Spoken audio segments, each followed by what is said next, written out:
Hey, it's Scott Petrak with another episode of the Brown Zone Coverage Podcast. After a slow start, the Super Bowl had it all. Patrick Mahomes, Taylor Swift, Travis Kelce, overtime, and a repeat championship for the Chiefs. The Browns had another defection from their coaching staff, and their focus turns to the scouting combine at the end of this month. Here to discuss, as always, is Dave Chudowsky of the WKYC Morning News. Hey, Chud. Hey Scott, do you have kind of a empty feeling like so many people out there do? There's no football this Sunday. Right? It's crazy. You know what? I think it'll kick in at some point, right? We just had a game Sunday, so I haven't had time to miss it yet. But all of a sudden I'll be flipping around on TV right coming up on the weekends, and it'll be a lot more college basketball, I suppose. Yeah, that's right. Well, I mean, that's the cool thing about sports. And I don't know. I mean, I'm sure you do the same thing. And I'm sure we talked about this before and so many people do it. But I mean, don't you kind of, we being sports fans that we are, you kind of live your schedule and your life by the sports calendar because now spring training, pitchers and catchers Right. have reported. So now you're feeling excited about baseball coming back. And then the March Madness, one of the great times. You think about the Masters, which I know for you as a golfer is huge. And then before you know it, I mean, let's be honest, the NFL season never really stops, just the games do. And before you know it, it will be time for football to start back up again. So never a dull moment, I guess we can say, right? No, that's exactly right. And I still do some editing shifts and lay out the paper and those kind of things. And it's like this is a busy time. You have the Super Bowl and like high school basketball is really cranking up. We do a lot of wrestling. And then it's like, man, at some point things are gonna kind of tail off. But right, NASCAR starts this week. The Daytona 500 this weekend. Then you move right into baseball and spring sports. So like there are lulls in the calendar, in the sports calendar overall, but never like a real lull. Right? We go, I mean, No. straight from the NFL to NASCAR, right? The NBA's going, spring training's kicking off, like you mentioned. And then, from a Browns perspective, it hasn't, I mean, it's subsided a little bit. I've gone days without writing. But there's always trickling things like, this morning, like a couple minutes ago, we got the official announcement of the new offensive line coach, Andy Dickerson, and the assistant line coach, Roy Itzvan. But 2 weeks from now, I'll be coming home from the combine, right? So, and then it's free agency right after that. And then it's preparation for the draft. So it's a little bit of drips and drabs, but there's always something going on for sure. I know there's probably people listening that were annoyed by the Taylor Swift deal. Others enjoyed it.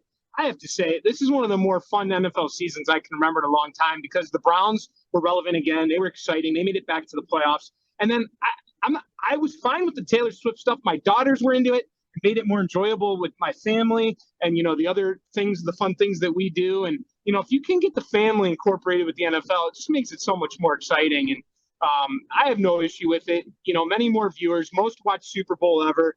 So, I don't have an issue with it. And I don't think you do either. No, I don't at all, and I think the people who do, I don't quite understand. I don't understand that.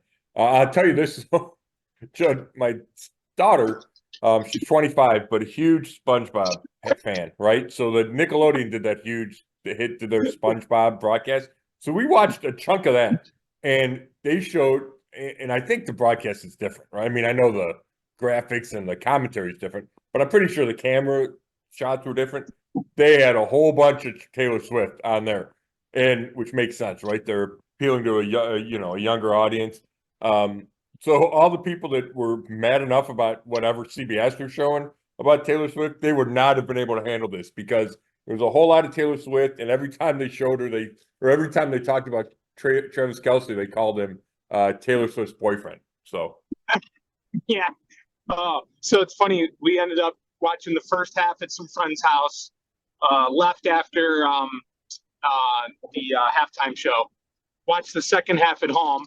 I ended up with like 3 or 4 hours of sleep. It was brutal, but that's another story. But my daughter in the second half, we were watching it. My wife and I and my daughter put it on her phone and was in another room for a second. She goes, "Dad, why is SpongeBob on my TV?"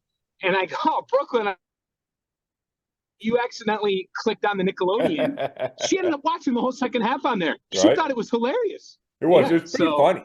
Like I watched a big chunk of it, and I mean, I personally would have preferred, just a normal podcast because, Yeah. to hear Tony Romo or whatever our opinions are on Tony Romo. But it was like funny. And if you really had no stake in the game or you're just looking for something else, like it was a good broadcast. I thought the Nate Burleson does an outstanding job.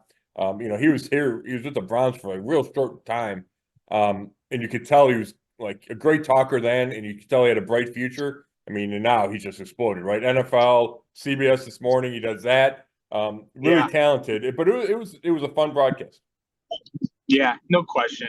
All right, let's do a kind of a sandwich here, and we'll end with the Super Bowl. Let's do 3 topics that I have for you real quick before we just break down the game a little bit. And this is going to be a little shorter of a pod here today. But first of all, I want to go back, and you mentioned it on the last pod, but it was just kind of happening as we were recording. Have you dug up any more info on the Brown Stadium in Brook Park? Do you have any thoughts on that? Any factual information or just opinion on it? Well, yeah, I mean, I can't remember from one week to the next exactly what we covered there, Chud. But obviously, it's an interesting story, and it's a developing story. And I wrote a little bit again. I posted a mailbag yesterday, and got a question about it. And to me, I've been told that they haven't finalized any kind of purchase of the land in Brook Park, right near the airport over on Snow Road. The old Ford plants, and they haven't purchased it yet, but it's a possibility. They've looked into it. It feels like some public posturing between the Browns and the city of Cleveland, right? The Browns put out their statement Thursday morning. I know after we were done with the pod, the city puts out a statement, both saying good things about each other, talking about continuing to negotiate. But, if things weren't at an impasse, or at least if there weren't difficulties in the negotiation, I don't think it would have gone to public, right? I don't think the Hasms would have gone down the road with Brook Park if they thought everything was going to work out in Cleveland. So whether it's a leverage play or what have you, there's obviously some issues going on in these negotiations. And, it's $1 billion deal, right? At least. So that makes it complicated. You have to get different levels of government involved, whether it's city, county, state. It's more than just a stadium, right? It's the downtown development could possibly go into it. The Browns want the land bridge, which, some part of the budget was just allocated for a land bridge, and that's been a big sticking point for the Browns. Then you have, do you renovate the stadium? Do you build a dome? Is there any way to retractable dome? Right? Like, there's all these big discussions that need to go into the stadium. And I think that's where we are right now. And the lease runs out at the end of 2028. So, you got 4+ years. So you really have to start moving towards something, right? Whatever this final thing is going to be, you need the site, you need the decision if it's, if it stays at the lakefront, if it moves somewhere else inside Cleveland, if it moves somewhere out in the suburbs, do you renovate or do you do a dome, right? And for a long time, the Browns' stance, and publicly the stance might be the same, but I haven't talked to the Hasms or talked to somebody at the Browns recently, but I know a year ago, and even through July, I think when we talked to the Hasms, the public stance was they want to renovate the building, right? The current stadium, renovated as part of the downtown development. But that would not be a dome. It would just be renovations. It feels like that's kind of shifting from what you hear, from what you see, what you read. It's shifting, and maybe the Browns are leaning more toward a dome. Now, nobody's told me that specifically, but if that's the case, right, then the price skyrockets. And then it's all about funding. How much are the Hasms willing to pay? How much do they expect from the city? What rights does each side get when you reach an agreement like this? And does the city have the money? And where does the city get the money? Right. So that's why it's so complicated, and why I think there's some friction between the sides. What would you rather have, Scott? Would you rather have a dome or open air stadium like they've always had? John, I'm so conflicted on that because, I appreciate, and I want to hear your opinion, but I appreciate the outdoor football. And I also think that, so I appreciate the outdoor football. That's always how it's been. I think you're better off with grass. right? The studies show, and the players want to play on grass. It's better for the players' health and safety, and I think that's important. And I don't think you can have grass inside a dome in Cleveland. I know, they have grass inside domes other places in the country, but they can grow the grass outside and ship it in, right? I mean, what do you do with the grass in Cleveland in January? I mean, that's not my expertise, but I think it'd be hard to do, right? There's no grass in Detroit Stadium. I don't think Minnesota has grass in its stadium. So, that I think my default would be traditionalist. Now, if you guaranteed me that building a dome would get pick a number, 20, 30 big events a year, maybe it doesn't even have to be that many, whatever it is, right? We all talk about they only use the stadium 12 times a year. And I get it. Like, that's doesn't seem the best use of money and public resources. But, just because you build a dome, does that mean Super Bowls are coming? No, it probably means one Super Bowl would come. Final Fours, is that once every 40 years? Like, what are you drawing that's going to use that facility to make it worthwhile, to make it worth the extra, let's call it an extra $1 billion? Are you going to get enough use out of it without taking away the same events from Rocket Mortgage Fieldhouse and the convention center and the convocation center, right? Like, are there enough events to come to Cleveland where the dome would be worth it and worth it financially and not suck other events from other places? And I don't know that, but if you guaranteed me that it could, then yes, then I think a dome would be worth it, because you need to get your bang for your buck, right? And it's not just about playing football. It's about the city and the region and tax dollars and all those things. Yeah, I'd say 9-year-old Chud, 18-year-old Chud, into my 20s, 30s. I wouldn't have even wanted to debate it. Outdoor only, that's the history. That's what we know and love. That's Cleveland Browns football.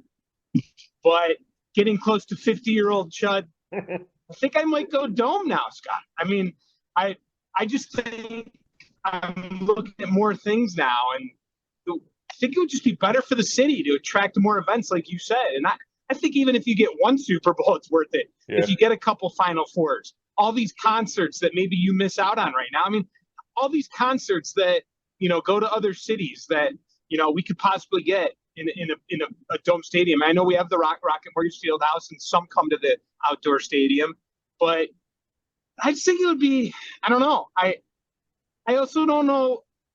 I mean, how much has the weather really played an advantage for this team over the last few decades? I mean, so I'm more open to it. Is it a done deal in my head? Not done, because I'm a little conflicted like you are, but I'm definitely leaning more towards dome.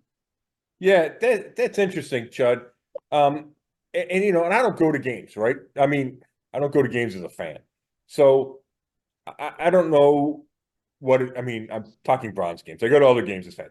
But my point is, I don't have to sit outside when last year against the Saints it was below zero, right? Right. So I don't know if that's a good thing or a bad thing. Like, I don't think that weather has helped the Browns recently, and most of that's because the Browns have been bad, right? But last year they lost to the dome team. The Saints, the weather's terrible. They lost to a dome team. So, to me, I don't know if that's even a great selling point. Is, you have this advantage, right? I mean, your quarterback right now, who may or may not be the quarterback in 2029 where there's a dome, would rather play in a dome, I think, right? Deshaun Watson. I think most players would probably rather play in a dome. But, I also appreciate that fan element, the fan part of it, where you don't want to sit outside when it's below zero or when it's raining, right? All those things. It's just easier to watch a game in a dome. It's more comfortable. So I get that part of it. I also think that that's once or twice a year. So is that reason to put a dome on, spend an extra $1 billion? Like, I'm kind of conflicted because, I know, obviously you need to keep the Browns and they're such a huge part of this, but it's also a drain financially, right? Like, in Cleveland's doesn't have all the money in the world. So I think I just think it's an interesting kind of civic argument when you're talking about maybe an extra $1 billion. You just have to, in my mind, you just have to get your money's worth. Yeah, sure. All right, we could talk about this in the upcoming weeks more, and maybe if anyone listening wants to ask a question or give their opinion to you, put it in your mailbox, and we could discuss it later on. I'd love to know what people think. not necessarily just on Twitter, but in the mailbag there. You want to wrap up the coaches real quick? Yeah, so I mentioned Andy Dickerson and Roy Isvan, and we knew that because Bill Callahan left to be with his son. The only other coaching movement that I did want to touch on was Ben Bloom. He'd been here for a few years. He was run game coordinator for a couple of years, and then he became defensive line coach last year. And the Browns decided that they weren't going to keep him in that role. And they had hired Jacques Césaire to be the D-line coach. He came over from the Texans. And there was some question of whether Ben Bloom would remain on staff in a different role. Well, when the Titans announced their new staff, which included it's Brian Callahan's the head coach, it includes Bill Callahan as the O-line coach. He left the Browns. They also announced that Ben Bloom will be their outside linebackers coach. So it feels like the Browns have their staff in place. Now you could always have, a different, a quality control coach or a different assistant coach show up. But it feels like the staff is set. And to me, that was the last question, whether or not Bloom stayed and Bloom is gone. All right. So the combine is next on the list, right? That's what we look forward to next? Yeah, combine. It starts so like a week and a half. It's like Monday, the last Monday in February is when I'll show up. I plan to get to the 26th, and then we'll have interviews. So I'd expect Kevin Stefanski and Andrew Bear to talk like the 27th to 28th.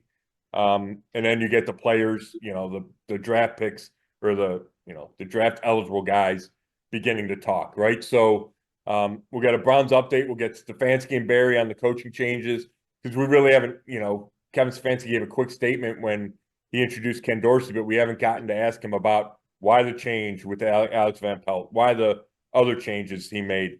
We'll ask him if he's going to call plays, right? We'll see if he knows that answer. And then begins the build up, the real build up to free agency, which begins March 11th. What you just kind of briefly talked about some different things, but what are you most excited about with the combine, or is there a player there you're really eyeing the most? Yeah, to me, when the Browns don't have a first round pick, which they won't for the third straight year, right? Yeah. Then the focus shifts for me to more Brown stuff. So it's Stefanski and Barry and the new coaching staff and free agency, right?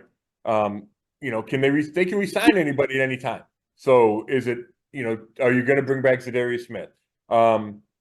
Is what's going on with Amari Cooper? Are you going to restructure? Or Nick Chubb? Do we have a Nick Chubb update? Right, like all those things. It becomes more Browns focused for me. But there is draft stuff, right? And and we'll talk about this moving ahead, Chud. But for me, the areas that the Browns need to focus on the most are receiver and defensive line, and I think that's where the most questions are.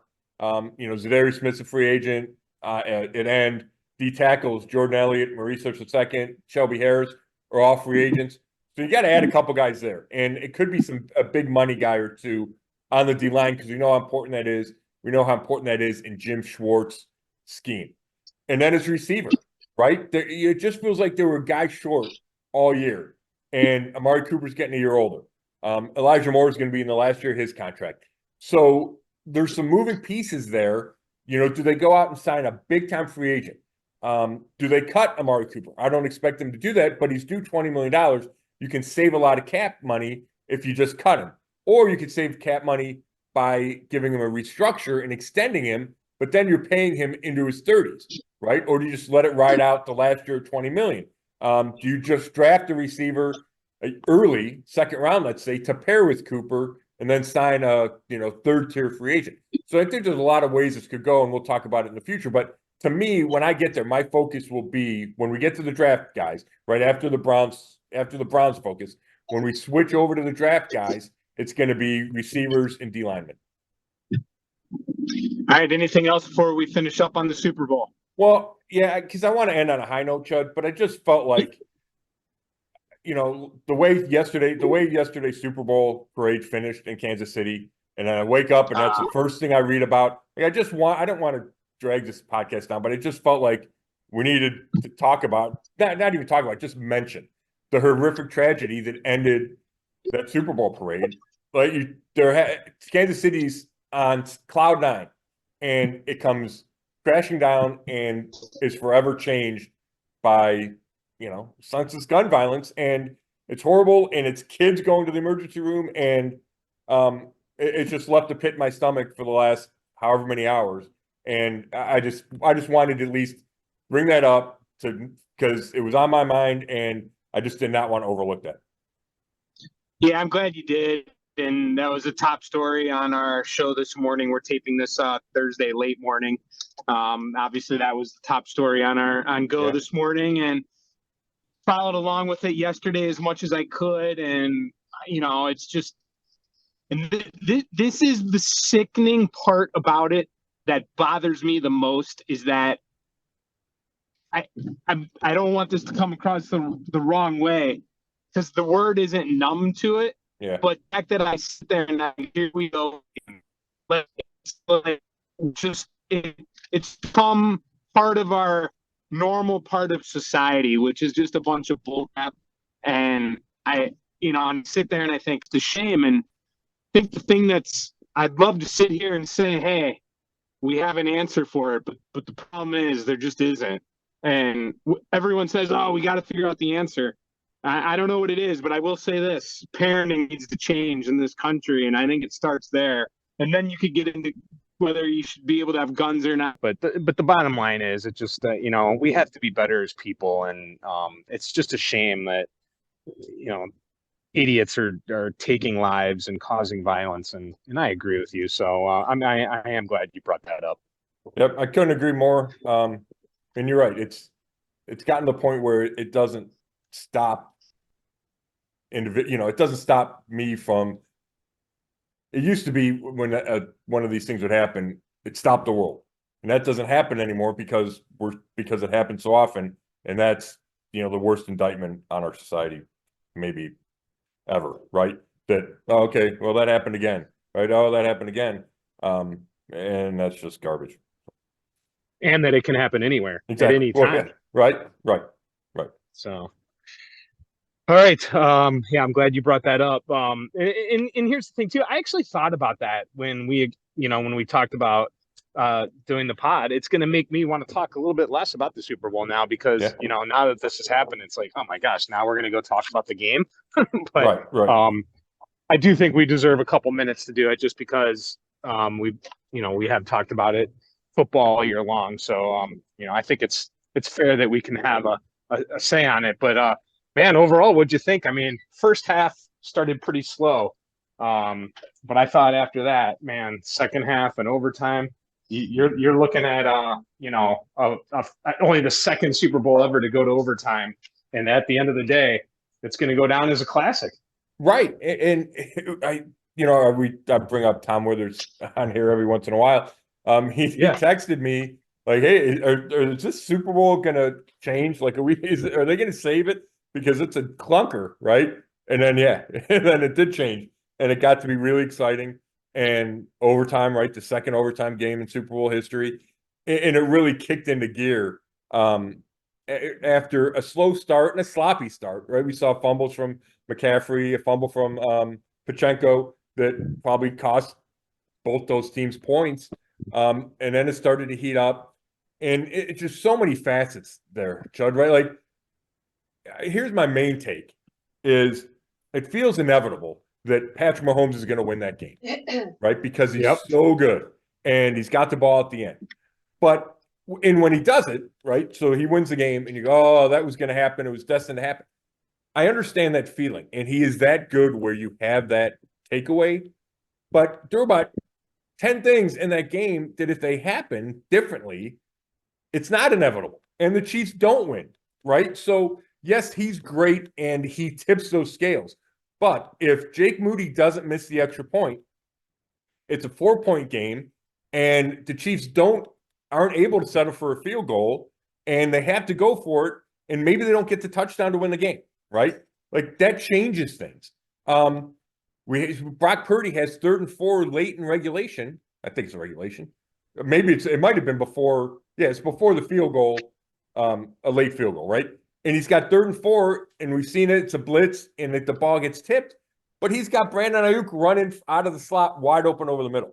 But he tries to throw the slant to the outside guy, and it gets deflected. And I think if he sees Ayuk who's got off coverage, it's a first down, and they probably take the rest of the clock and kick the field goal that winds up winning the game, right? Like, so there's so many, because the extra point was earlier. It's a missed extra point, and then the Chiefs kick the field goal, I think, and then they get the ball back late and kick the field goal to force overtime.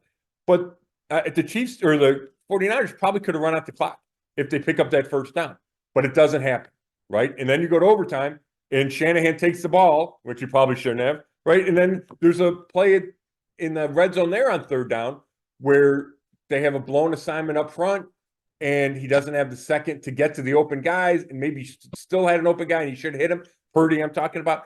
So there's so many plays that I thought the Niners controlled their destiny, and then when they didn't capitalize, then it left it in Mahomes' hands, and then Mahomes is getting Mahomes, right? But even then, 4th and 1, they couldn't stop it. And Nick Bosa, who had a ton of pressures all game, he bit on that fake play action stuff, right? The zone read looks. I know that was a design keeper from Mahomes, but they've been running that like the zone read kind of looks, right?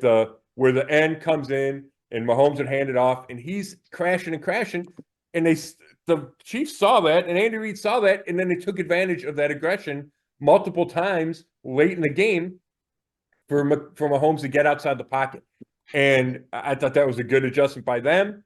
But again, if Bosa doesn't crash, can he make a play there? Or at least he forces Mahomes to throw the ball, and then it could get dropped, right? So those are my biggest takeaways, but fascinating game, exciting game.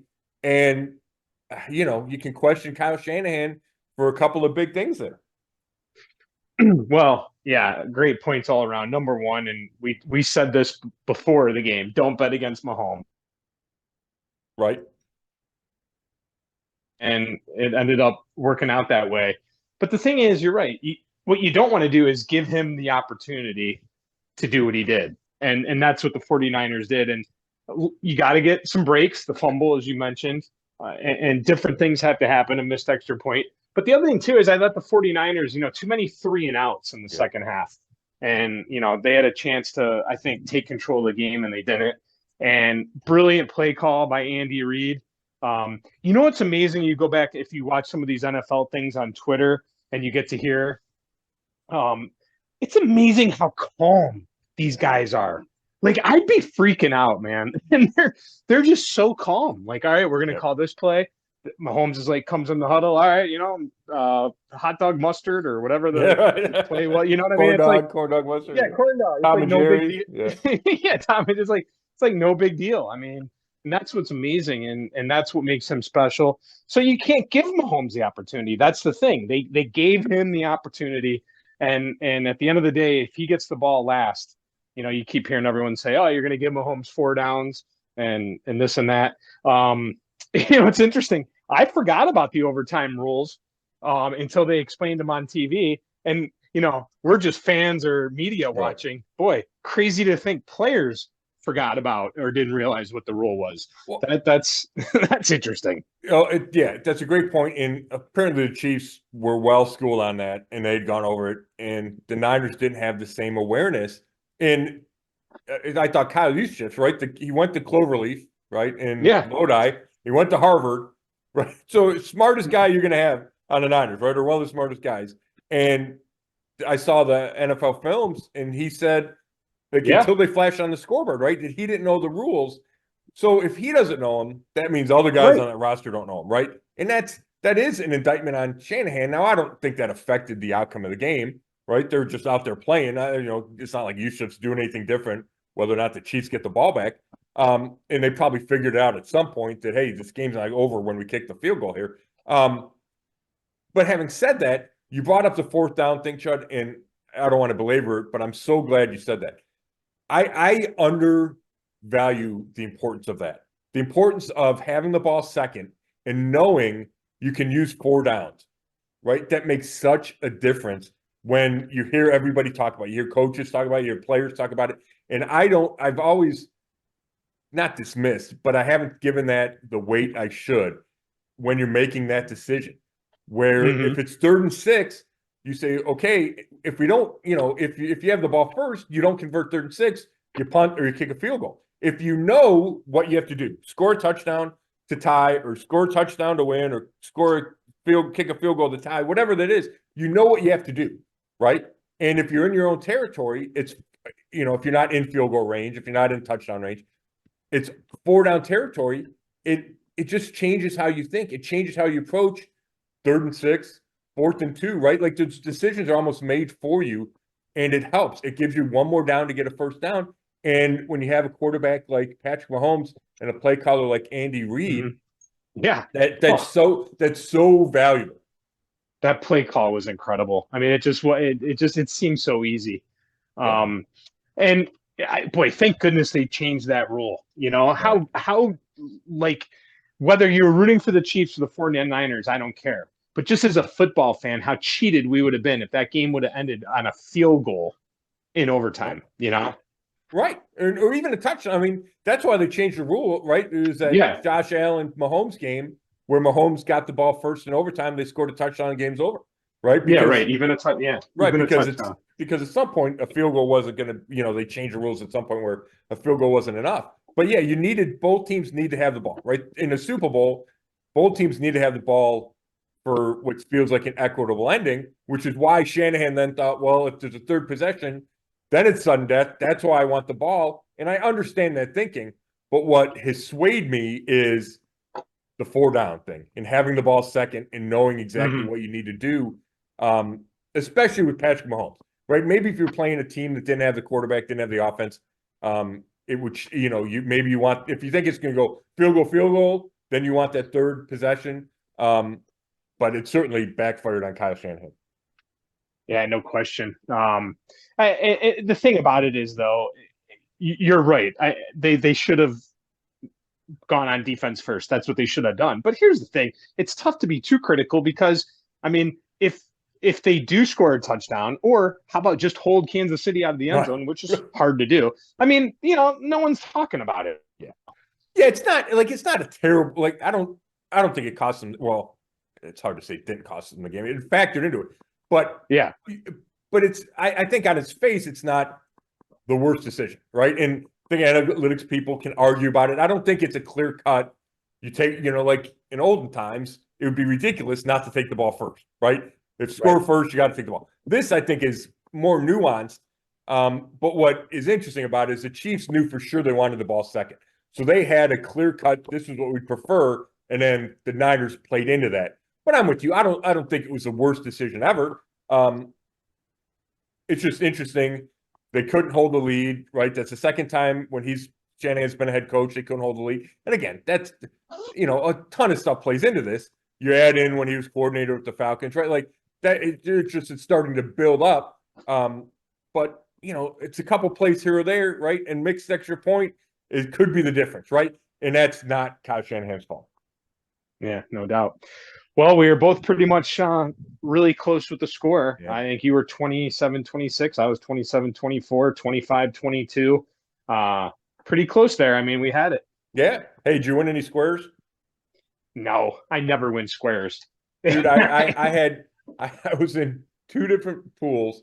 I had 9-9 for both. Right? Really?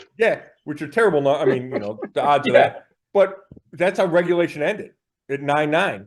But you don't get any. I didn't get any money because it's the final score, not the end of regulation. Oh yeah. Oh my gosh, that's awful. Yeah. Yeah. No, that's right. No, I didn't win any squares. I did put a little bit of some marbles on the Chiefs. Oh, there you go. So that was good. But yeah, no, it was a good Super Bowl. And now we move on to the off season. There we go. Yeah, you got anything else on it? I think we pretty much wrapped up that Super Bowl. Yeah, I think we're good. I just real quick. I don't know if you watch Inside the NFL. It's moved to, I don't know if it's a CW or one of those like syndicated networks now. It used to be on HBO or Showtime, right? It used to be a big deal. Like when I was a kid, it was a big deal. Huge. Right? Len Dawson, Nick Bonacani. Yeah, exactly. And then it kind of, I think Chris Collinsworth was on there for a while. Then it kind of faded.